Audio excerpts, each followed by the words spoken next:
여자는 긴 숨을 들이쉬었어요. 떨리는 손으로 눈가를 닦았죠. 이제 그만 더는 이렇게 살 수 없어. 그녀는 속으로 되뇌었습니다. 하지만 다시 눈물이 흘러내렸어요. 대체 무슨 일이 있었던 걸까요? 결혼 3년차 평범한 며느리가 매주 토요일 밤마다 혼자 방에서 우는 이유는 뭘까요? 시댁에서 학대당하는 걸까요? 아니면 남편과의 문제일까요? 아니었습니다. 이 여자에게는 누구도 모르는 거대한 비밀이 있었어요. 그 비밀은 그녀의 삶을 조금씩 무너뜨리고 있었습니다. 그리고 곧 남편이 설치한 CCTV가 모든 진실을 드러내게 될 거예요. 오늘도 귀한 시간 내어 찾아주신 모든 분께 진심으로 감사드립니다. 영상 시작 전 구독 버튼 한번 눌러주시면 큰 힘이 돼요. 매일 새로운 이야기로 찾아뵙겠습니다. 그럼 오늘의 이야기 시작하겠습니다. 때는 6개월 전 2025년 4월로 돌아갑니다.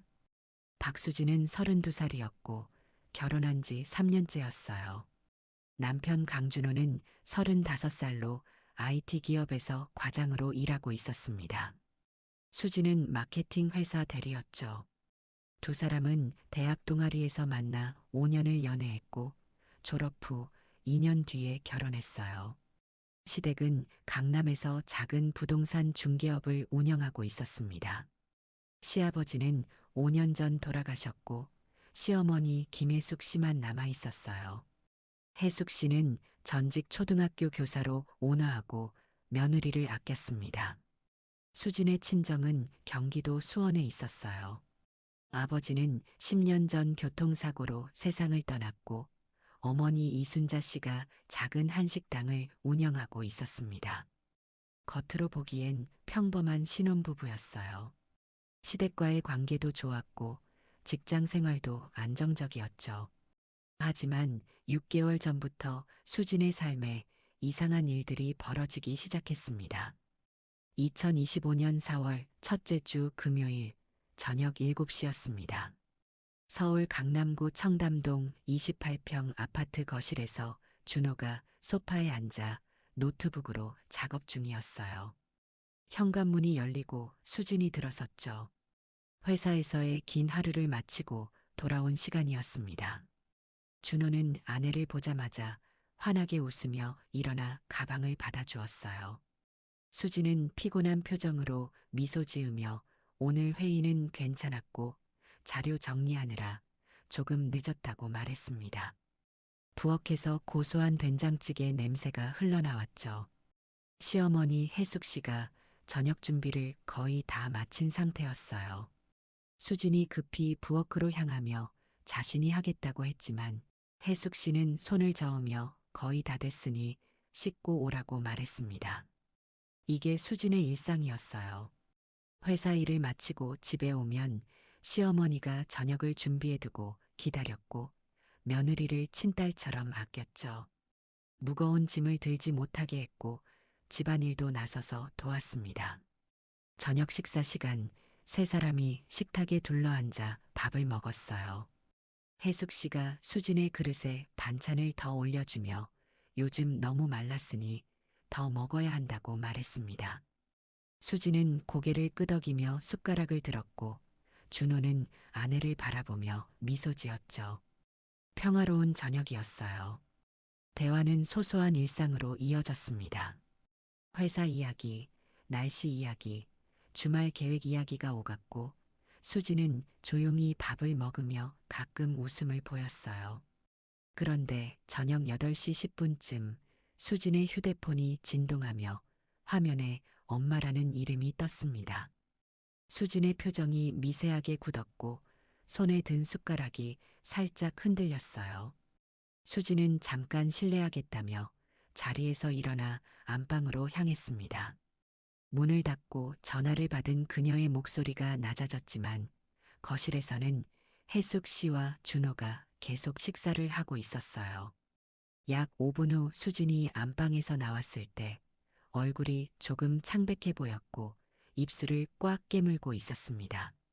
하지만 수지는 금방 미소를 지으며 식탁에 앉아 친정 어머니가 요즘 잘 지내냐고 물어보셨다고 말했어요. 준호가 장모님 건강하시냐고 물었고 수지는 빠르게 괜찮으시다고 대답한 뒤 다시 밥을 먹기 시작했죠. 하지만 뭔가 달라졌습니다. 수진의 손놀림이 이전보다 빨라졌고 밥을 급하게 먹으며 시선은 그릇에만 고정되어 있었어요. 준호는 이상함을 느꼈지만 아무 말하지 않았습니다.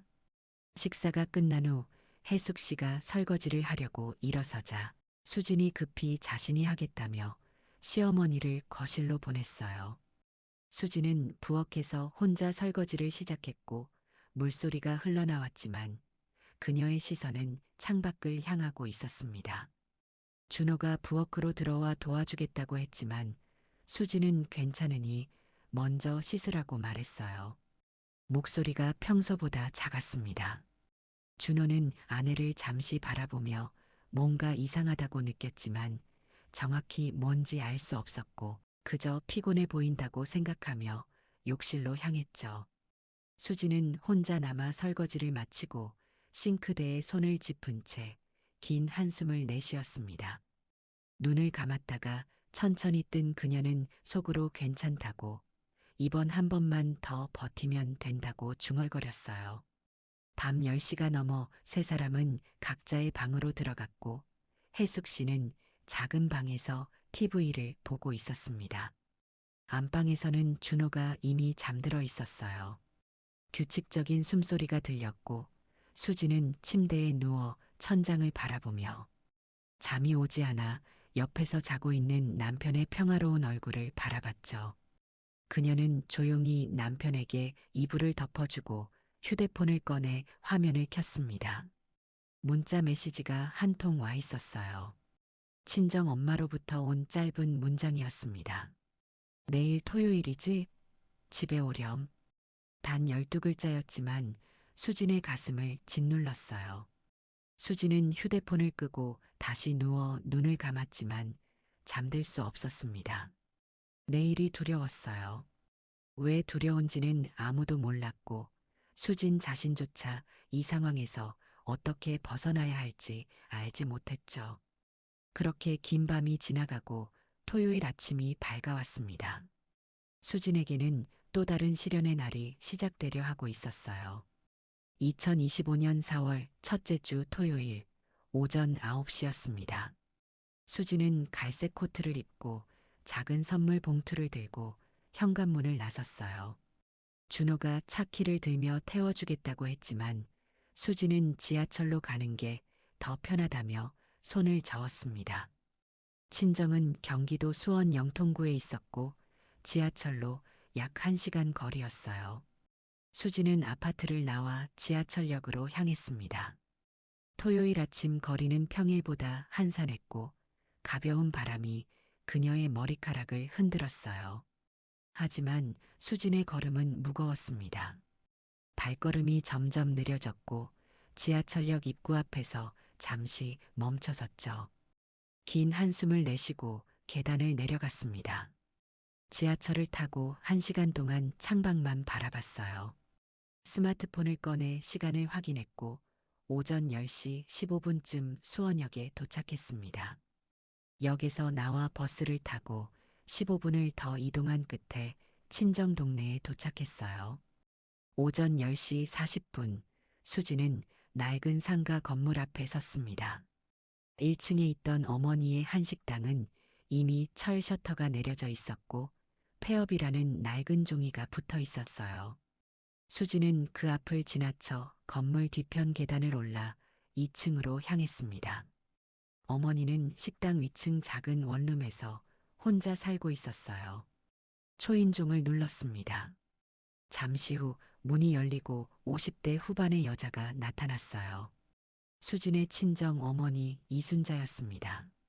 순자는 무표정한 얼굴로 딸을 맞이하며 들어오라는 말도 없이 안으로 들어갔죠. 수진은 신발을 벗고 좁은 원룸 안으로 들어섰습니다.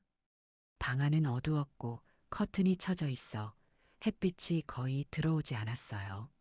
작은 식탁 위에는 컵라면 용기와 소주병이 놓여 있었고 바닥에는 고지서들이 흩어져 있었습니다.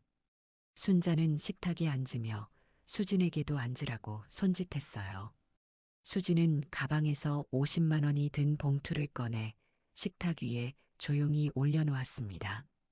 순자는 봉투를 집어들고 안을 확인한 뒤 표정 하나 변하지 않고 서랍에 넣었어요.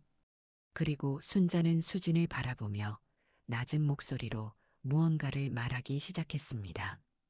수진의 어깨가 조금씩 떨리기 시작했고 고개를 숙인 채 아무 말도 하지 못했어요. 순자의 목소리는 계속 이어졌고 수진은 그저 고개만 끄덕였습니다. 약 40분이 지났어요. 수진은 원룸을 나와 계단을 내려왔고 오전 11시 30분쯤 다시 버스 정류장으로 향했습니다. 얼굴이 창백했고 눈가가 붉어져 있었어요. 손에 든 가방 끈을 꽉 쥐고 있었고 입술을 깨물며 고개를 숙인 채 걸었습니다. 지하철을 타고 1시간을 돌아오는 동안 수지는 단 한 번도 고개를 들지 않았어요. 창밖을 보지도 않았고 스마트폰을 보지도 않았습니다. 그저 무릎 위에 올린 손을 꽉 쥔 채 멍하니 앉아 있었어요. 오후 1시쯤 수지는 청담동 아파트에 도착했습니다. 현관문을 열고 들어섰을 때 거실에는 준호와 혜숙 씨가 점심을 먹고 있었어요.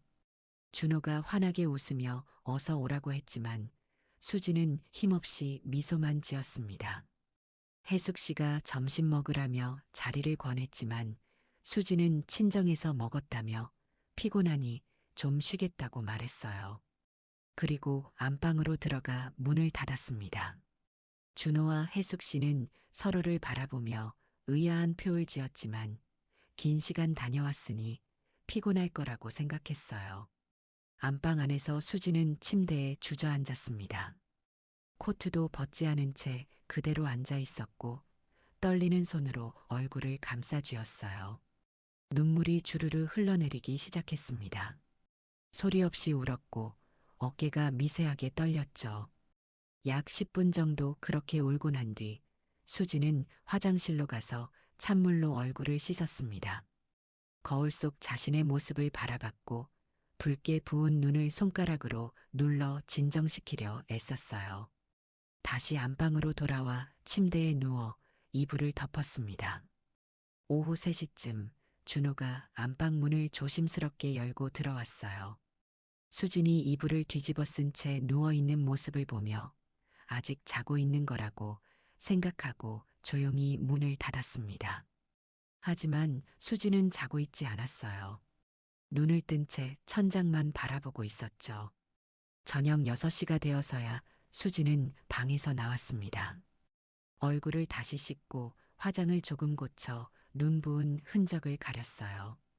거실로 나가 괜찮은 척 미소를 지으며 오래 자서 피곤함이 다 풀렸다고 말했습니다. 준호는 아내의 모습을 살펴봤지만 특별히 이상한 점을 발견하지 못했어요. 저녁을 함께 먹고 TV를 보며 평범한 토요일 저녁을 보냈습니다. 하지만 수진의 웃음은 이전과 달랐어요. 억지로 짓는 것처럼 보였고 시선이 자꾸 허공을 향했습니다. 그날 밤 준호가 먼저 잠들고 난 뒤 수지는 다시 눈물을 흘렸어요. 이불 속에서 소리 없이 울었고 베개에 얼굴을 묻어 흐느낌을 숨겼습니다. 이게 시작이었어요. 다음 주 토요일에도 그 다음 주 토요일에도 똑같은 일이 반복됐습니다. 수지는 매주 토요일 오전에 친정에 갔고 오후에 돌아와 방에서 혼자 울었어요. 준호는 아내가 친정 다녀온 날마다 평소와 다르다는 걸 느끼기 시작했습니다. 하지만 정확히 뭐가 문제인지 알 수 없었고 물어봐도 수지는 괜찮다고만 대답했어요. 6주가 지났습니다. 수지는 6번 친정을 다녀왔고 6번 모두 돌아와서 울었어요. 준호의 걱정은 점점 커졌고 드디어 그는 결심했습니다. 대체 무슨 일이 벌어지고 있는지 알아내기로 말이죠. 2025년 4월 첫째 주 토요일 오전 9시였습니다. 수지는 갈색 코트를 입고 작은 선물 봉투를 들고 현관문을 나섰어요. 준호가 차 키를 들며 태워주겠다고 했지만 수지는 지하철로 가는 게 더 편하다며 손을 저었습니다. 친정은 경기도 수원 영통구에 있었고 지하철로 약 1시간 거리였어요. 수지는 아파트를 나와 지하철역으로 향했습니다. 토요일 아침 거리는 평일보다 한산했고 가벼운 바람이 그녀의 머리카락을 흔들었어요. 하지만 수진의 걸음은 무거웠습니다. 발걸음이 점점 느려졌고 지하철역 입구 앞에서 잠시 멈춰섰죠. 긴 한숨을 내쉬고 계단을 내려갔습니다. 지하철을 타고 1시간 동안 창밖만 바라봤어요. 스마트폰을 꺼내 시간을 확인했고 오전 10시 15분쯤 수원역에 도착했습니다. 역에서 나와 버스를 타고 15분을 더 이동한 끝에 친정 동네에 도착했어요. 오전 10시 40분 수지는 낡은 상가 건물 앞에 섰습니다. 1층에 있던 어머니의 한식당은 이미 철 셔터가 내려져 있었고 폐업이라는 낡은 종이가 붙어 있었어요. 수지는 그 앞을 지나쳐 건물 뒤편 계단을 올라 2층으로 향했습니다. 어머니는 식당 위층 작은 원룸에서 혼자 살고 있었어요. 초인종을 눌렀습니다. 잠시 후 문이 열리고 50대 후반의 여자가 나타났어요. 수진의 친정 어머니 이순자였습니다. 순자는 무표정한 얼굴로 딸을 맞이하며 들어오라는 말도 없이 안으로 들어갔죠. 수진은 신발을 벗고 좁은 원룸 안으로 들어섰습니다. 방 안은 어두웠고 커튼이 쳐져 있어 햇빛이 거의 들어오지 않았어요. 작은 식탁 위에는 컵라면 용기와 소주병이 놓여 있었고 바닥에는 고지서들이 흩어져 있었습니다. 순자는 식탁에 앉으며 수진에게도 앉으라고 손짓했어요. 수진은 가방에서 50만 원이 든 봉투를 꺼내 식탁 위에 조용히 올려놓았습니다. 순자는 봉투를 집어들고 안을 확인한 뒤 표정 하나 변하지 않고 서랍에 넣었어요. 그리고 순자는 수진을 바라보며 낮은 목소리로 무언가를 말하기 시작했습니다. 수진의 어깨가 조금씩 떨리기 시작했고 고개를 숙인 채 아무 말도 하지 못했어요. 순자의 목소리는 계속 이어졌고 수진은 그저 고개만 끄덕였습니다. 약 40분이 지났어요. 수진은 원룸을 나와 계단을 내려왔고 오전 11시 30분쯤 다시 버스 정류장으로 향했습니다. 얼굴이 창백했고 눈가가 붉어져 있었어요. 손에 든 가방 끈을 꽉 쥐고 있었고 입술을 깨물며 고개를 숙인 채 걸었습니다. 지하철을 타고 1시간을 돌아오는 동안 수지는 단 한 번도 고개를 들지 않았어요. 창밖을 보지도 않았고 스마트폰을 보지도 않았습니다. 그저 무릎 위에 올린 손을 꽉 쥔 채 멍하니 앉아 있었어요. 오후 1시쯤 수지는 방에서 나왔습니다. 거실로 나가 괜찮은 척 미소를 지으며 오래 자서 피곤함이 다 풀렸다고 말했습니다. 준호는 아내의 모습을 살펴봤지만 특별히 이상한 점을 발견하지 못했어요. 저녁을 함께 먹고 TV를 보며 평범한 토요일 저녁을 보냈습니다. 하지만 수진의 웃음은 이전과 달랐어요. 억지로 짓는 것처럼 보였고 시선이 자꾸 허공을 향했습니다. 그날 밤 준호가 먼저 잠들고 난 뒤 수진은 다시 눈물을 흘렸어요. 이불 속에서 소리 없이 울었고 베개에 얼굴을 묻어 흐느낌을 숨겼습니다. 이게 시작이었어요. 다음 주 토요일에도 그 다음 주 토요일에도 똑같은 일이 반복됐습니다. 수지는 매주 토요일 오전에 친정에 갔고 오후에 돌아와 방에서 혼자 울었어요. 준호는 아내가 친정 다녀온 날마다 평소와 다르다는 걸 느끼기 시작했습니다. 하지만 정확히 뭐가 문제인지 알 수 없었고 물어봐도 수지는 괜찮다고만 대답했어요. 6주가 지났습니다. 수지는 6번 친정을 다녀왔고 6번 모두 돌아와서 울었어요. 준호의 걱정은 점점 커졌고 드디어 그는 결심했습니다. 대체 무슨 일이 벌어지고 있는지 알아내기로 말이죠. 2025년 5월 둘째 주 토요일 밤 11시 30분이었습니다. 준호는 거실 소파에 앉아 노트북으로 작업 중이었고 안방에서는 수진이 먼저 들어가 쉬고 있었어요. 오늘도 아내는 오전에 친정을 다녀왔고 오후에 돌아와 방에서 오랜 시간 혼자 있었습니다. 준호는 노트북 화면을 보고 있었지만 집중이 되지 않았어요. 아내의 모습이 자꾸만 떠올랐고 뭔가 잘못되고 있다는 느낌이 점점 강해졌습니다. 지난 6주 동안 매주 토요일마다 똑같은 패턴이 반복됐고 아내는 친정 다녀올 때마다 달라졌어요. 노트북을 덮고 조심스럽게 안방으로 향했습니다. 문을 살짝 열어 안을 들여다봤고 수진이 침대에 등을 대고 누워있는 모습이 보였어요. 준호는 아내가 자고 있는 줄 알고 문을 닫으려다가 멈칫했습니다. 수진의 어깨가 미세하게 떨리고 있었거든요. 준호는 문틈으로 더 자세히 들여다봤습니다. 수진이 손으로 입을 막고 소리 없이 울고 있었고 베개가 이미 눈물로 젖어 있었어요. 준호의 가슴이 철렁 내려앉았습니다. 아내가 우는 걸 본 건 결혼 3년 만에 처음이었고 게다가 혼자 숨어서 울고 있다는 사실이 그를 더욱 불안하게 만들었어요. 준호는 문을 열고 들어가려다가 멈췄습니다. 아내가 자신에게 말하지 않는 이유가 있을 거라고 생각했고 지금 들어가면 오히려 수진이 더 힘들어할 것 같았어요. 그는 조용히 물러나 다시 거실로 돌아왔습니다. 소파에 앉아 깊은 한숨을 내쉬었어요. 대체 무슨 일이 벌어지고 있는 걸까요? 준호는 지난 6주를 되돌아봤습니다.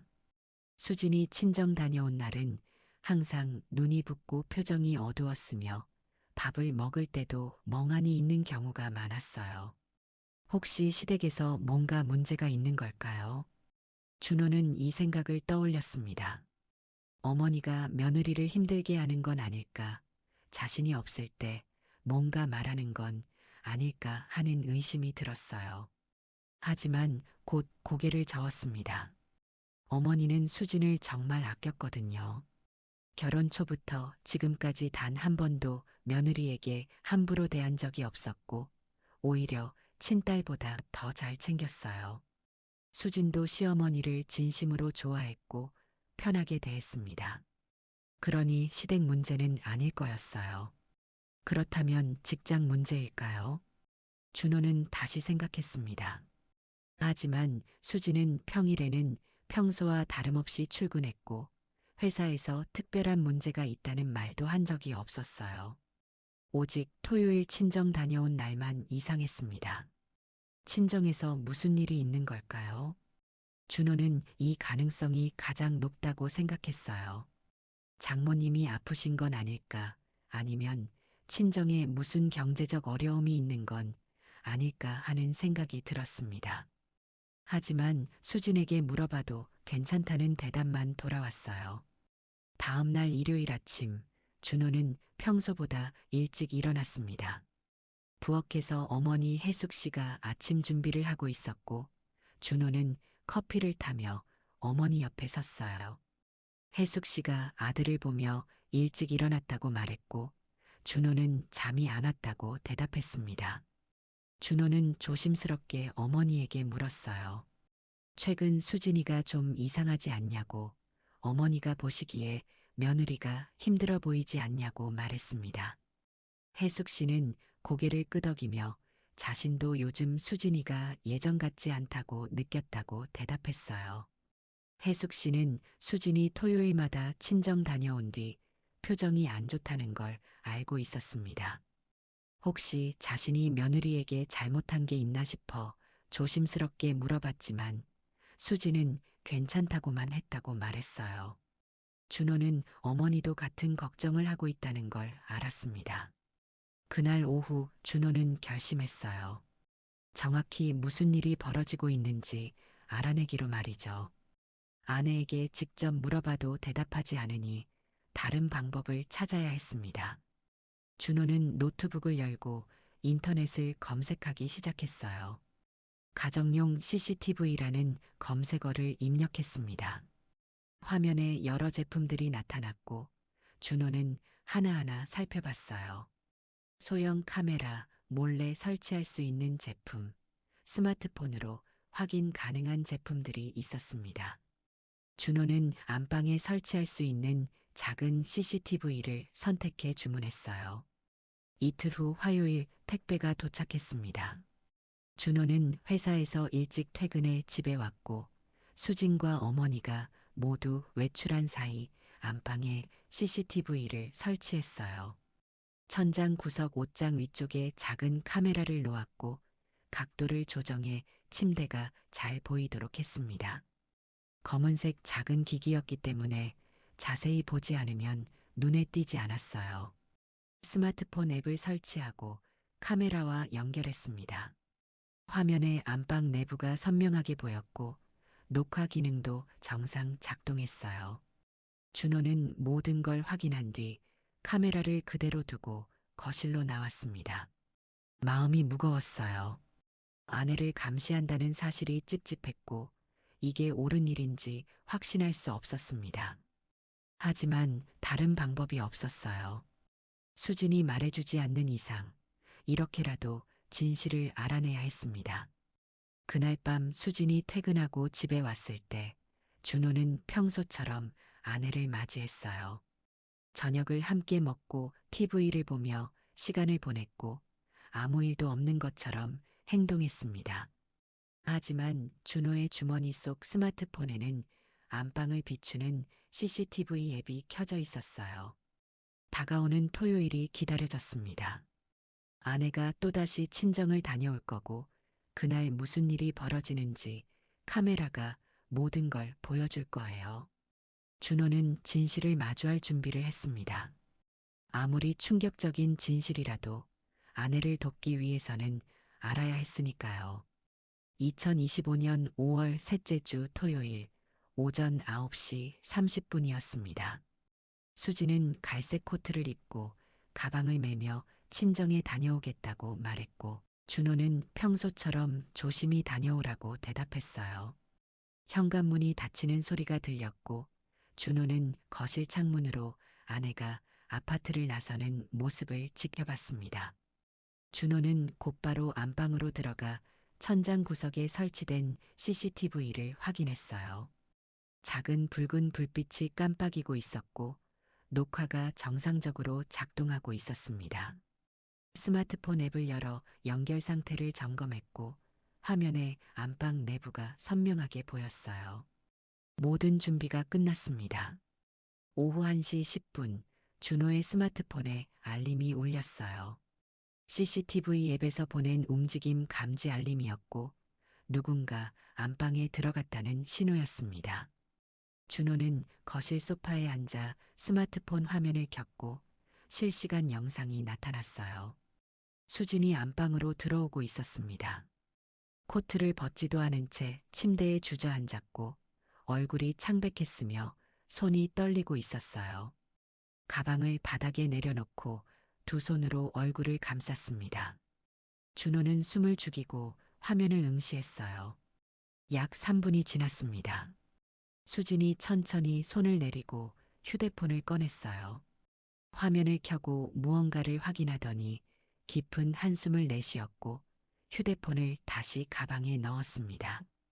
그리고 침대에 그대로 쓰러지듯 누워 천장을 바라봤어요. 오후 1시 25분 수진의 휴대폰이 울렸습니다. 수진은 벌떡 일어나 가방에서 휴대폰을 꺼냈고 화면을 확인하더니 표정이 굳어졌어요. 잠시 망설이다가 전화를 받았습니다. 준호는 소파에서 일어나 TV 볼륨을 최소로 낮췄고 스마트폰을 귀에 가까이 가져갔어요. 수진의 목소리가 작게 들렸습니다. 네, 엄마. 지금 집에 왔어요. 준호는 귀를 기울였어요. 수진이 침대 끝에 앉아 고개를 숙인 채 전화를 받고 있었고 표정이 점점 어두워졌습니다. 수진이 뭔가 대답하고 있었지만 목소리가 너무 작아 정확히 들리지 않았어요. 준호는 볼륨을 최대로 높였지만 여전히 완벽하게 들리지 않았고 단편적인 단어들만 들렸습니다. 네, 알겠어요. 그렇게 할게요. 통화가 약 5분간 이어졌어요. 수지는 대부분 듣기만 했고 짧게 대답했으며 어깨가 점점 더 처져갔습니다. 준호는 화면 속 아내의 모습을 지켜보며 주먹을 꽉 쥐었어요. 전화가 끊어졌습니다. 수지는 휴대폰을 손에 든 채 멍하니 앉아 있었고 눈물이 한 방울 볼을 타고 흘러내렸어요. 손으로 눈물을 닦았지만 계속 새로운 눈물이 나왔고 결국 두 손으로 얼굴을 가리고 흐느끼기 시작했습니다. 준호의 가슴이 찢어지는 것 같았어요. 화면 속에서 아내가 소리 없이 울고 있었고 어깨가 심하게 떨리고 있었습니다. 준호는 당장 안방으로 달려가 아내를 안아주고 싶었지만 참았어요. 아직 정확히 무슨 일인지 모르니까요. 오후 2시쯤 수지는 울음을 그치고 화장실로 갔습니다. 잠시 후 돌아왔을 때 얼굴을 씻고 온 듯 조금 나아 보였지만 눈은 여전히 붉었어요. 침대에 누워 이불을 덮고 눈을 감았습니다. 준호는 스마트폰 녹화 기능을 확인했어요. 오늘 오후 1시부터 현재까지의 영상이 모두 저장되어 있었고 통화 장면도 포함되어 있었습니다. 준호는 영상을 처음부터 다시 재생하며 소리에 집중했어요. 이어폰을 끼고 볼륨을 최대로 높였습니다. 수진의 통화 음성이 더 선명하게 들렸고 이번에는 단어들을 더 정확히 들을 수 있었어요. 돈, 다음 주, 200, 빚 같은 단어들이 들렸습니다. 준호의 표정이 굳어졌어요. 돈 이야기였습니다. 친정 어머니가 수진에게 돈을 요구하고 있었고 그것도 한두 번이 아니었던 거예요. 준호는 영상을 멈추고 깊은 생각에 빠졌습니다. 장모님이 경제적으로 어려운 건 알고 있었어요. 식당이 폐업했다는 것도 수진에게 들어서 알고 있었고 그래서 가끔 돈을 드리는 건 당연하다고 생각했습니다. 하지만 뭔가 이상했어요. 왜 수지는 매번 친정 다녀올 때마다 이렇게 힘들어하는 걸까요? 준호는 다시 영상을 재생했습니다. 수진의 표를 자세히 관찰했고 전화를 받을 때 두려워하는 듯한 모습이 보였어요. 단순히 돈을 드리는 게 아니라 뭔가 강요당하고 있는 것처럼 보였습니다. 오후 3시쯤 수진이 방에서 나왔어요. 준호는 서재에 있는 척하며 아내를 맞이했고 수지는 오래 자서 개운하다며 거짓 미소를 지었습니다. 준호는 아무것도 모르는 척 고개를 끄덕였지만 마음속으로는 다음 계획을 세우고 있었어요. 그날 밤 준호는 혼자 서재에 앉아 생각했습니다. 친정에서 무슨 일이 벌어지고 있는지 더 정확히 알아내야 했고 CCTV만으로는 부족했어요. 수진의 통장 내역을 확인해야 했습니다. 얼마나 많은 돈이 오가고 있는지, 그게 정말 문제인지 확인해야 했어요. 다음 날 일요일 아침, 수진이 샤워하는 동안 준호는 안방 서랍을 조심스럽게 열었습니다. 수진의 통장이 있었고, 준호는 스마트폰으로 통장 사진을 찍었어요. 은행 앱에 로그인할 비밀번호는 이미 알고 있었습니다. 결혼 기념일이었거든요. 그날 오후 준호는 수진의 은행 앱에 접속했어요. 거래 내역을 열었고 화면을 위로 스크롤하며 최근 6개월간의 기록을 확인했습니다. 그리고 준호는 그 자리에서 얼어붙었어요. 믿을 수 없는 숫자들이 화면에 가득했습니다. 매주 토요일마다 200만 원씩 출금되고 있었어요. 6주 동안 총 1,200만 원이 빠져나갔고 수신이는 모두 이순자였습니다. 친정 어머니였어요. 준호의 손이 떨렸습니다. 이건 단순히 어려운 형편을 돕는 게 아니었어요. 매주 200만 원은 너무 큰 금액이었고 게다가 수진의 월급이 300만 원인데 거의 대부분을 보내고 있었습니다. 도대체 무슨 일이 벌어지고 있는 걸까요? 준호는 더 과거 기록을 확인했어요. 그리고 더 큰 충격을 받았습니다. 이 패턴이 6주가 아니라 6개월째 계속되고 있었고, 총 금액은 거의 2천만 원에 달했어요. 준호는 스마트폰을 쥔 손에 힘을 주었습니다. 대체 장모님이 딸에게서 이렇게 많은 돈을 뜯어내고 있는 걸까요? 그리고 왜 수지는 말하지 않는 걸까요? 준호는 알아야 했습니다. 직접 친정에 가서 확인해야 했어요. 2025년 5월 셋째 주 토요일 오전 9시 30분이었습니다. 수지는 갈색 코트를 입고 가방을 메며 친정에 다녀오겠다고 말했고, 준호는 평소처럼 조심히 다녀오라고 대답했어요. 현관문이 닫히는 소리가 들렸고, 준호는 거실 창문으로 아내가 아파트를 나서는 모습을 지켜봤습니다. 그리고 왜 수지는 말하지 않는 걸까요? 준호는 알아야 했습니다. 직접 친정에 가서 확인해야 했어요. 2025년 5월 넷째 주 월요일 오전 10시였습니다. 준호는 회사에 반차를 내고 경기도 수원으로 향했어요. 지하철을 타고 약 1시간을 이동해 수원역에 도착했고, 거기서 버스로 다시 15분을 더 갔습니다. 수진이 매주 찾아가는 그 동네였어요. 오전 11시 10분, 준호는 낡은 상가 건물 앞에 섰습니다. 수진에게 들어서 알고 있던 장모님의 한식당 주소였고, 1층에 있어야 할 식당은 이미 철 셔터가 내려져 있었어요. 폐업이라는 낡은 종이가 붙어 있었고, 먼지가 두껍게 쌓여 있었습니다. 준호는 셔터 사이 틈으로 안을 들여다봤어요. 어두운 내부에 테이블과 의자들이 어지럽게 놓여 있었고, 주방 기구들이 방치되어 있었습니다. 폐업한 지 꽤 오래된 것처럼 보였어요. 준호는 주변을 둘러보며 옆 가게로 향했습니다. 옆에는 작은 슈퍼마켓이 있었어요. 문을 열고 들어가 음료수 한 병을 집어들고 계산대로 갔고, 50대 여성 주인이 계산을 해주었습니다. 준호는 조심스럽게 물었어요.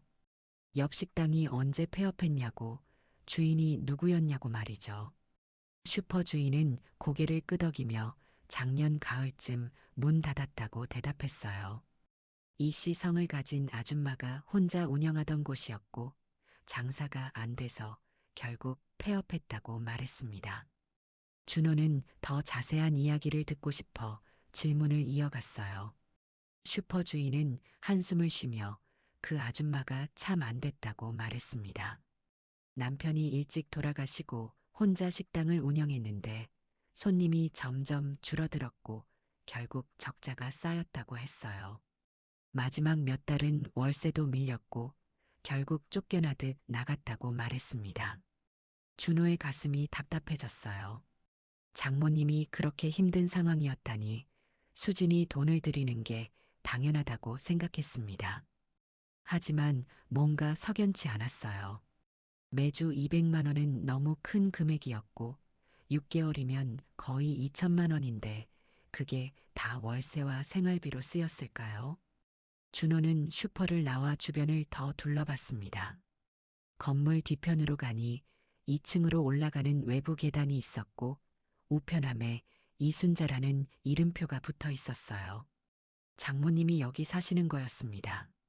준호는 계단을 올라가려다가 멈췄어요. 지금 올라가서 뭐라고 말해야 할까요? 며느리가 매주 거액을 보내는 걸 알고 있다고 왜 그러냐고 물어야 할까요? 아니면 일단 더 조사를 해야 할까요? 준호는 후자를 선택했습니다. 계단을 내려와 다시 상가 쪽으로 향했어요. 건물 입구 게시판에 여러 전단지들이 붙어 있었고 그 중 하나가 준호의 눈에 들어왔습니다. 급전 필요하신 분, 빠른 대출, 무담보 무보증이라는 문구가 적힌 사채 광고였어요. 준호는 전단지를 자세히 봤습니다. 여러 장의 사채 광고가 겹쳐 붙어 있었고 일부는 찢어져 있었으며 바닥에도 똑같은 전단지들이 흩어져 있었어요. 이 동네에 사채업자들이 많이 활동하고 있다는 증거였습니다. 준호는 다시 슈퍼로 돌아갔어요. 주인에게 혹시 옆 식당 주인이 빚이 있었냐고 조심스럽게 물었고 슈퍼 주인은 잠시 망설이다가 대답했습니다. 소문으로 들었는데 사채를 좀 썼다고 이자를 못 갚아서 힘들어했다고 말했어요. 준호의 머릿속이 복잡해졌습니다. 장모님이 사채를 쓰셨고 그 빚 때문에 수진에게 돈을 요구하고 계신 거였어요. 하지만 6개월간 2천만 원을 보냈는데도 아직 빚이 남아있다는 건 원래 빚이 얼마나 컸던 걸까요? 오후 12시쯤 준호는 그 동네를 떠나 서울로 돌아왔습니다. 머릿속으로 계속 계산을 했어요. 만약 사채 빚이 3천만 원이었다면 이자가 월 얼마일까요? 사채는 보통 월 10% 이상이니까 한 달에 300만 원 이상 이자가 나갈 거예요. 수진이 매주 200만 원씩 보내도 한 달에 800만 원이고 그중 300만 원은 이자로 나가니까 원금 상환은 500만 원밖에 안 됩니다. 3천만 원을 갚으려면 6개월로는 부족하고 1년 이상 걸릴 거예요. 그동안 수지는 자신의 월급을 거의 다 친정에 보내야 했습니다. 준호는 가슴이 답답했어요. 아내가 왜 말하지 않았을까요? 말했으면 자신이 도와줄 수 있었는데 왜 혼자 이 모든 걸 감당하려 했을까요? 준호는 당장 집에 가서 아내와 이야기하고 싶었지만 참았습니다. 아직 확실하지 않았어요. 장모님이 정말 사채를 썼는지, 얼마나 썼는지, 그리고 왜 수지는 이렇게 힘들어하는지 더 정확히 알아야 했습니다. 단순히 돈 문제라면 이렇게까지 매번 울 이유가 없었거든요. 그날 밤 준호는 서재에 앉아 인터넷을 검색했어요. 사채 피해, 불법 대출, 협박 같은 키워드를 입력했고 수많은 기사와 사례들이 나왔습니다. 사채업자들이 빚을 못 갚는 사람에게 어떻게 하는지, 가족들을 협박하는지에 대한 내용들이었어요. 준호는 등골이 서늘해졌습니다. 혹시 장모님이 사채업자에게 협박받고 있고 그걸 수진에게 전가하고 있는 건 아닐까요? 아니면 더 나쁜 경우 사채업자가 직접 수진을 협박하고 있는 건 아닐까요? 준호는 더 이상 기다릴 수 없다고 생각했습니다. 다음 토요일 준호는 결심했어요. 수진이 친정 갈 때 뒤따라가기로 말이죠. 아내가 어떤 상황에 처해 있는지, 장모님과 무슨 대화를 나누는지 직접 확인해야 했습니다. 그리고 필요하다면 그 자리에서 바로 개입할 거예요. 준호는 스마트폰 메모장에 계획을 적었습니다. 토요일 아침 수진보다 먼저 출발, 친정 근처에서 대기, 수진 도착 후 관찰, 이상하면 즉시 개입. 모든 게 준비됐어요. 이번 주 토요일이면 모든 진실이 드러날 거였습니다. 하지만 준호는 아직 몰랐어요. 진실은 자신이 상상했던 것보다 훨씬 더 충격적일 거라는 거요. 그리고 그 진실 속에는 며느리를 협박하고 착취하는 친정 어머니의 냉혹한 모습이 숨어 있다는 걸 말이죠. 다가오는 토요일, 준호는 결코 잊지 못할 장면을 목격하게 될 거였습니다. 2025년 5월 다섯째 주 토요일 오전 8시 30분이었습니다. 준호는 수진보다 먼저 집을 나섰어요. 운동하러 간다는 핑계를 대고 나왔고 실제로는 경기도 수원으로 향했습니다. 지하철을 타고 약 50분을 이동해 수원역에 도착했고 거기서 버스로 10분을 더 갔어요. 오전 9시 50분 준호는 장모님의 원룸이 있는 건물 맞은편 카페에 앉았습니다. 창가 자리를 선택해 건물 입구가 잘 보이는 곳에 자리 잡았고 커피를 주문한 뒤 기다렸어요. 수지는 보통 오전 10시 30분쯤 도착하니까 약 40분 정도 기다려야 했습니다. 오전 10시 40분 준호의 눈에 익숙한 모습이 들어왔어요. 갈색 코트를 입은 수진이 버스에서 내려 천천히 걸어오고 있었고 손에 작은 가방을 들고 있었습니다. 준호는 커피잔을 들고 창밖을 응시했어요. 수지는 건물 뒤편으로 돌아가 외부 계단을 올라갔습니다. 2층 문 앞에서 잠시 멈춰 섰고 긴 한숨을 내쉰 뒤 초인종을 눌렀어요. 준호는 카페를 나와 건물 쪽으로 조심스럽게 다가갔습니다. 외부 계단 아래에 숨어 위를 올려다봤어요. 2층 문이 열리고 50대 후반의 여자가 나타났고 수진을 맞이하는 모습이 보였습니다. 장모님 이순자였어요. 두 사람은 안으로 들어갔고 문이 닫혔습니다. 준호는 계단을 조용히 올라가 문 앞에 섰어요. 원룸 현관문은 낡았고 방음이 잘 안 되는 구조였기 때문에 안에서 나는 소리가 희미하게 들렸습니다. 준호는 귀를 문 쪽으로 가까이 대고 집중했어요. 처음에는 조용했습니다. 약 5분 정도 아무 소리도 들리지 않았고 준호는 불안하게 기다렸어요. 그러다 갑자기 목소리가 들렸습니다. 장모님의 목소리였어요. 이번 주는 200만 원밖에 못 가져왔어? 낮고 차가운 목소리였습니다. 준호는 숨을 죽이고 더 귀를 기울였어요. 수진의 작은 목소리가 들렸습니다. 죄송해요, 엄마. 이번 달은 회사에서 상여금이 없어서 떨리는 목소리였어요. 장모님의 목소리가 다시 이어졌고 이번에는 더 날카로웠습니다. 상여금이 없으면 어떻게든 만들어야지. 내가 지금 얼마나 급한지 알아? 준호는 주먹을 꽉 쥐었어요. 장모님이 계속 말을 이어갔습니다. 사채 이자가 이번 주까지야.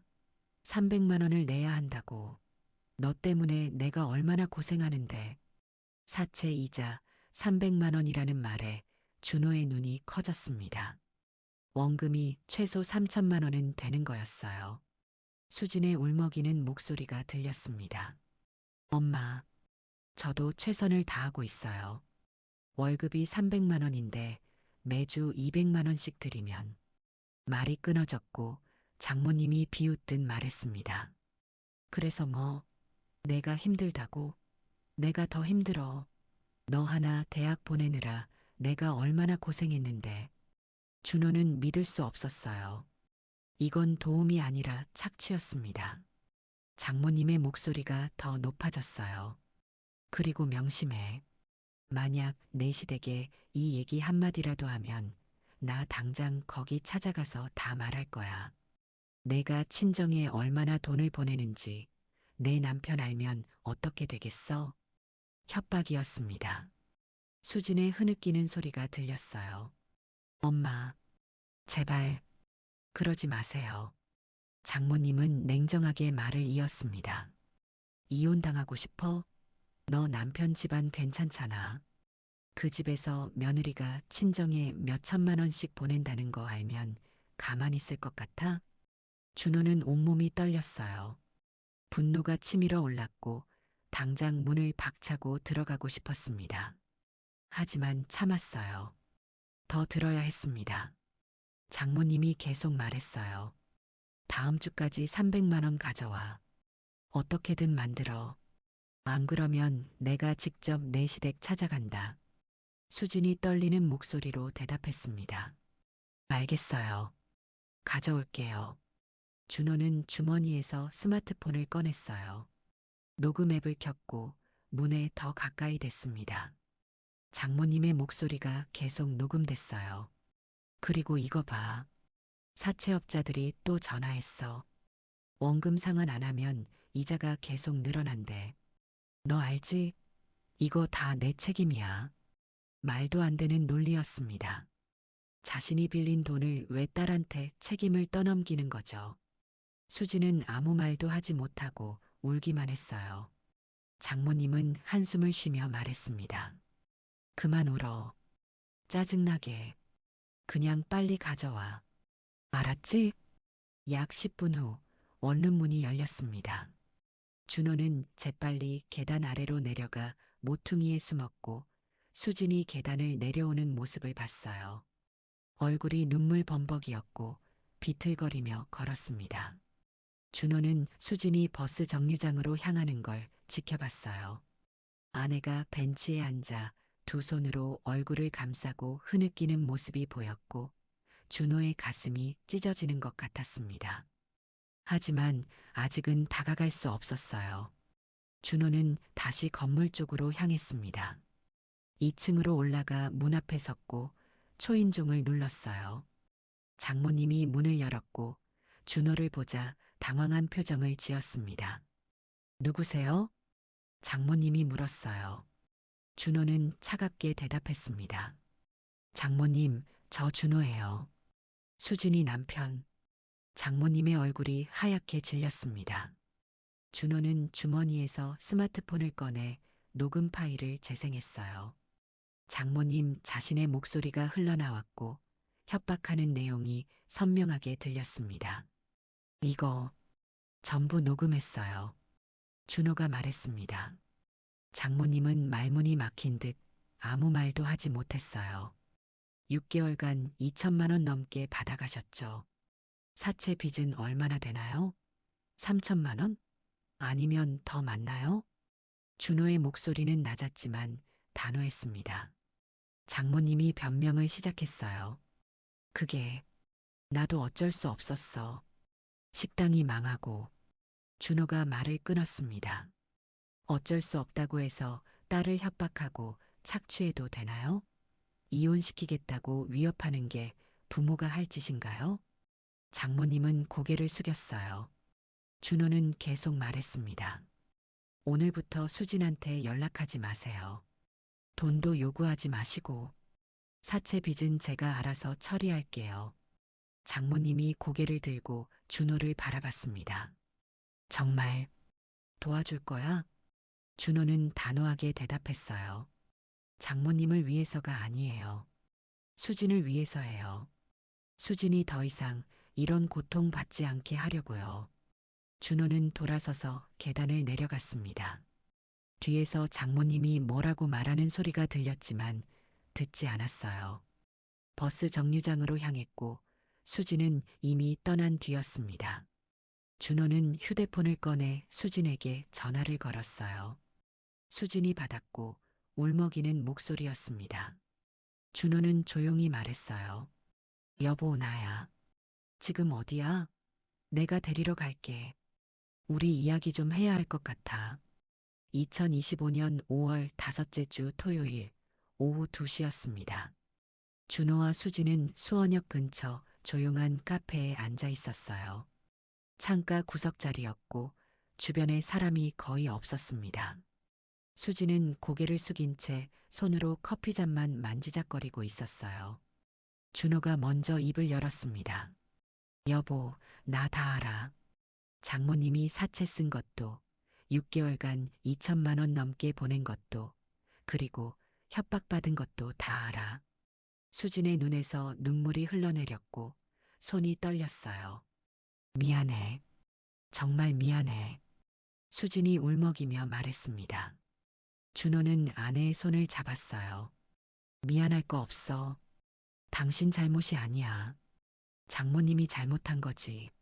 수진은 고개를 들고 남편을 바라봤습니다.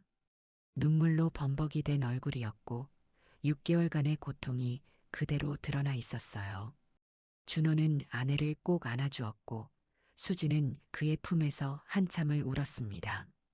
약 10분 후 수진은 진정하고 이야기를 시작했어요. 작년 12월 친정 어머니로부터 전화가 왔고 식당이 완전히 망해서 빚이 생겼다고 말했습니다. 처음에는 500만 원만 빌려달라고 했고 수지는 자신의 적금을 깨서 보냈어요. 하지만 2개월 후인 올해 2월 어머니가 다시 연락했습니다. 사채를 썼는데 이자를 못 갚겠다고 매주 200만 원씩 보내달라고 요구했어요.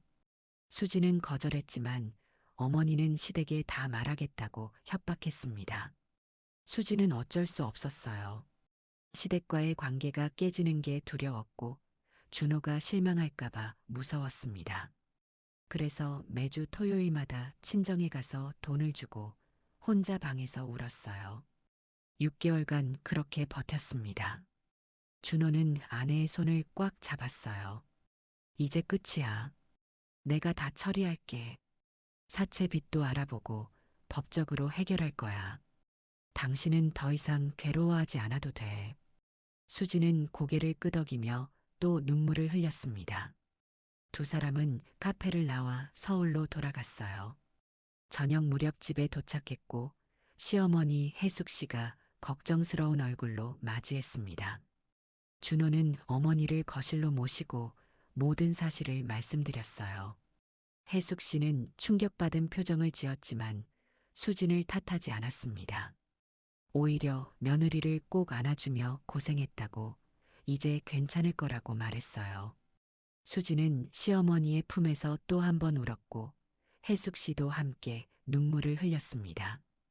그날 밤 세 사람은 거실에 둘러앉아 대책을 논의했어요.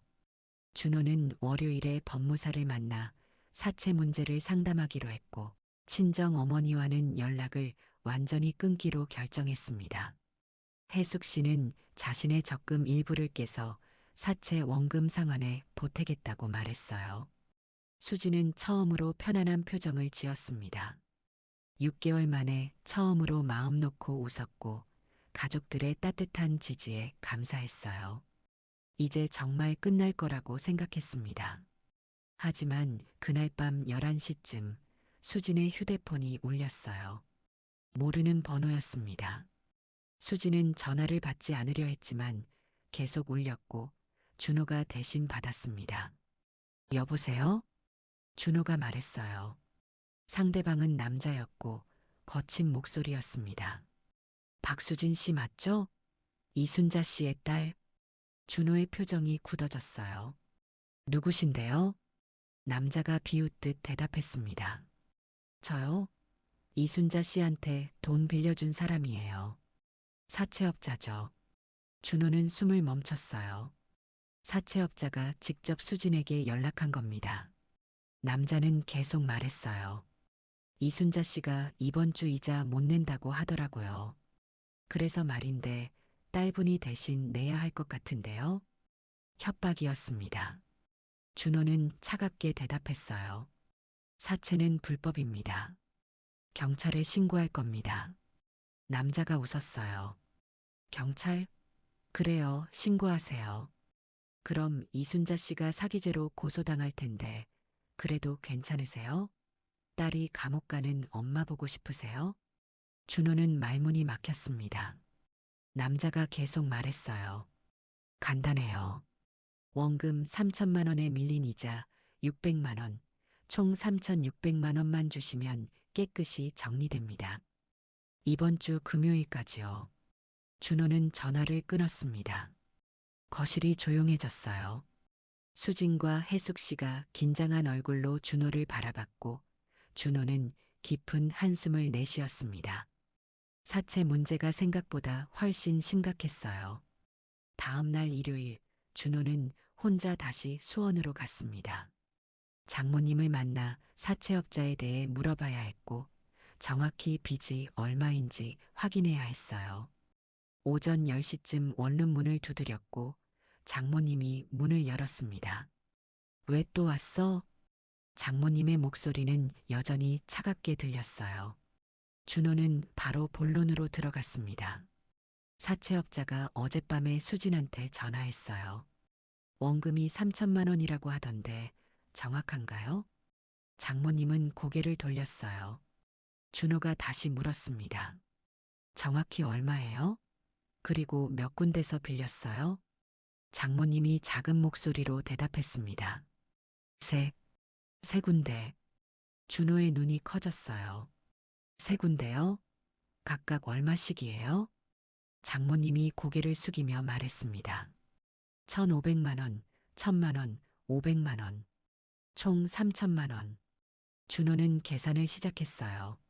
만약 월 10% 이자라면 한 달에 300만 원씩 이자가 나가고 6개월이면 1,800만 원입니다. 밀린 이자는요? 준호가 물었어요. 장모님이 떨리는 목소리로 대답했습니다. 800만 원. 준호는 계산을 마쳤어요. 원금 3천만 원, 밀린 이자 800만 원, 총 3,800만 원이었습니다. 어젯밤 전화한 사채업자는 600만 원이라고 했지만 실제로는 더 많았어요. 그리고 장모님이 더 말하려다가 멈췄습니다. 준호가 재촉했어요. 뭐가 더 있어요? 장모님이 고개를 들고 준호를 바라봤어요. 눈에 두려움이 가득했습니다. 사실 빚이 그것만이 아니야. 준호의 온몸이 얼어붙었어요. 뭐라고요? 장모님이 떨리는 목소리로 계속 말했습니다. 카드 대금 1,000만 원, 그리고 친구한테 빌린 돈 500만 원. 준호는 믿을 수 없었어요. 총 빚이 5천만 원이 넘었습니다. 사채만 갚으면 끝나는 게 아니었어요. 준호는 주먹을 꽉 쥐고 장모님을 바라봤습니다. 왜 진작 말씀 안 하셨어요? 왜 수진한테만 떠넘기셨어요? 장모님은 아무 말도 하지 못했어요. 준호는 돌아서서 문을 나섰습니다. 계단을 내려오며 준호는 생각했어요. 이건 더 이상 개인적으로 해결할 수 있는 문제가 아니었습니다. 법적 조치가 필요했고 전문가의 도움이 필요했어요. 그리고 무엇보다 장모님과의 관계를 완전히 정리해야 했습니다. 준호는 결심했어요. 이번 주 안에 모든 걸 끝내기로 말이죠. 2025년 5월 마지막 주 월요일, 준호는 법무사 사무실을 찾아갔고 장모님의 빚 문제를 상담했으며 개인회생 절차를 진행하기로 결정했습니다. 사채 빚은 불법 고금리였기 때문에 법적으로 원금만 갚으면 되는 상황이었고 카드 대금과 개인 빚은 분할 상환 계획을 세웠어요. 준호와 혜숙 씨는 각각 2천만 원과 1,000만 원을 내놓았고 총 3천만 원으로 사채 원금을 일시 상환했으며 나머지 빚은 2년에 걸쳐 갚기로 했습니다. 그 과정에서 준호는 장모님에게 명확한 선을 그었어요. 앞으로 수진에게 절대 연락하지 말라고, 빚은 자신들이 대신 갚아주지만 이제 더 이상 가족으로서의 관계는 유지할 수 없다고 말했습니다. 장모님은 아무 말도 하지 못했고 준호는 그 자리를 떠났으며 그 이후로 다시는 장모님을 만나지 않았어요. 수지는 처음에는 죄책감에 힘들어했지만 준호와 혜숙 씨의 지지 덕분에 점점 회복되기 시작했습니다. 6개월간 매주 200만 원씩 보내느라 거의 바닥난 통장 잔고도 조금씩 채워졌고 더 이상 토요일마다 친정에 가지 않아도 되니까 주말을 편안하게 보낼 수 있었어요. 무엇보다 혼자 방에서 울지 않아도 된다는 게 가장 큰 변화였고 수지는 조금씩 웃음을 되찾아갔습니다. 그리고 1년이 흘렀습니다. 2026년 6월 첫째 주 금요일 오후 5시 30분이었어요. 33이 된 수지는 갈색 안전모를 쓰고 노란색 안전조끼를 입은 채 건설 현장을 돌아다니며 안전 점검을 하고 있었습니다. 수지는 6개월 전 회사를 옮겼고 더 나은 조건의 건설 안전관리 회사로 이직했으며 현재 대리에서 과장으로 승진한 상태였어요.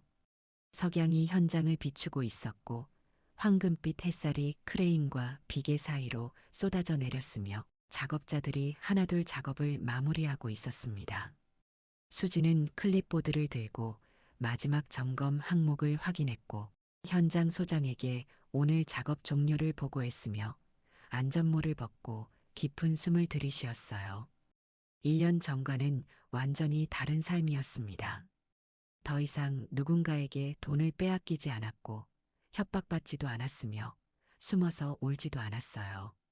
준호와의 관계는 오히려 더 깊어졌고 시어머니 혜숙 씨와도 친딸처럼 가까워졌으며 무엇보다 자신감이 생겼습니다. 퇴근길 수지는 준호에게 전화를 걸었어요. 오늘 저녁에 뭐 먹고 싶냐고 물었고 준호는 웃으며 당신이 좋아하는 거 먹자고 대답했습니다. 수지는 미소 지으며 전화를 끊고 지하철역으로 향했어요. 저녁 7시쯤 수지는 집에 도착했고 거실에서는 준호와 혜숙 씨가 TV를 보고 있었으며 수진을 보자마자 환하게 웃으며 맞이했습니다. 저녁 식사 준비를 함께 했고 세 사람이 식탁에 둘러앉아 소소한 일상 이야기를 나눴으며 웃음소리가 끊이지 않았어요.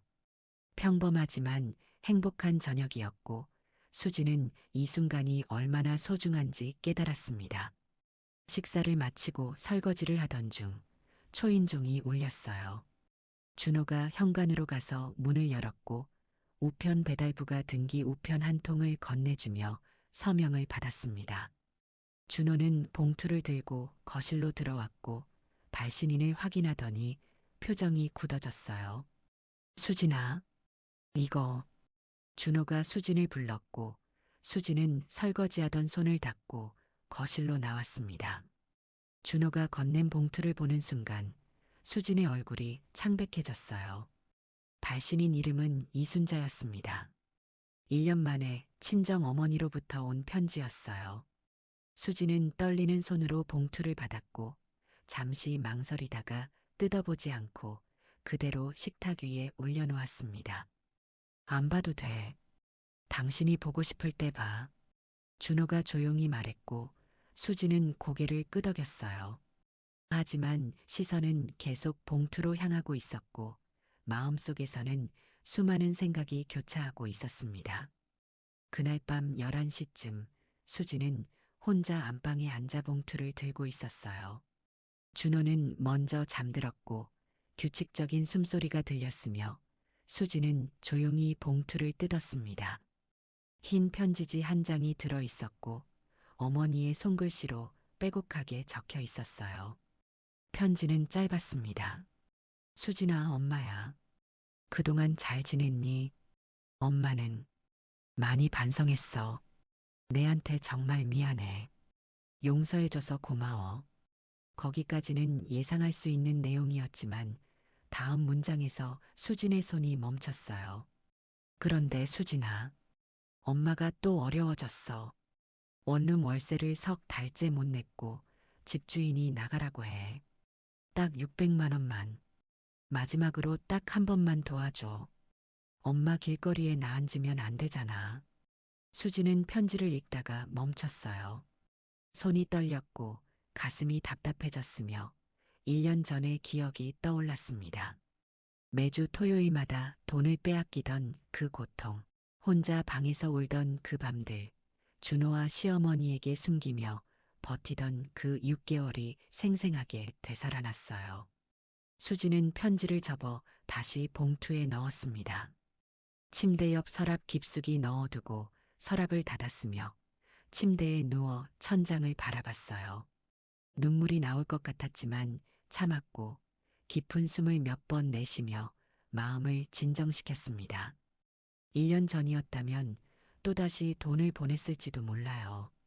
어머니가 길거리에 나앉는다는 말에 죄책감을 느꼈을 것이고 어쩔 수 없이 또 돈을 만들려고 했을 겁니다. 하지만 지금은 달랐어요. 수지는 이제 알고 있었습니다. 이건 도움이 아니라 착취라는 걸, 한 번 주면 끝이 아니라 계속 요구할 거라는 걸, 그리고 자신을 지키는 게 먼저라는 걸요. 수지는 결심했어요. 내일 아침 준호에게 편지 내용을 말할 겁니다. 그리고 함께 결정할 거예요. 답장을 보낼지, 아니면 무시할지, 아니면 법적 조치를 취할지 말이죠. 더 이상 혼자 감당하지 않을 겁니다. 수지는 눈을 감았어요. 마음이 편하지는 않았지만 그래도 1년 전처럼 무너지지는 않았습니다. 옆에서 자고 있는 남편, 집 건너편 작은 방에서 자고 있는 시어머니, 그리고 무엇보다 자기 자신을 믿을 수 있었거든요. 수지는 속으로 중얼거렸어요. 엄마, 미안하지만 이번엔 안 돼요. 저도 제 인생을 살아야 해요. 그리고 천천히 잠에 빠져들었습니다.